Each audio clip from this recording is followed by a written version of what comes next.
ഇപ്പം എന്നെ കാണാനായിട്ട് മമ്മൂട്ടി എന്നാ അല്ല ഞാൻ ഇത് കഴിച്ചു നോക്കിയത്. ഓക്കെ. സത്യം പറഞ്ഞ യൂണിഫോം ഇട്ട മമ്മൂട്ടി. പക്ഷേ ശബ്ദം വെച്ച് മാറ്റണമല്ലേ? അത് കഴുത്ത് വെട്ടി കളഞ്ഞാൽ പോരെ. അല്ല, ഈ കഴുത്തിൽ നിന്നാണല്ലോ ശബ്ദം വരുന്നത്.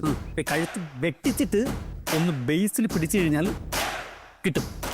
കിട്ടും.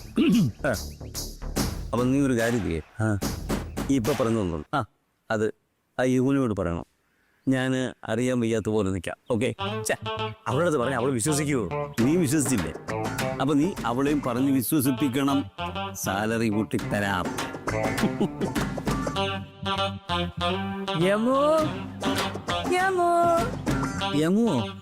ഞാൻ അങ്ങനെ വിളിക്കാറ്. അങ്ങനെ നീ യമോ എന്ന് നിർണയം വിളിക്കണ്ട. ഒരു സഹോദര സ്നേഹം വേണം. യമുന ചേച്ചി എന്ന് വിളിച്ചാൽ യമുന ചാച്ചി. വരുന്നേ വരുന്നുണ്ടോ?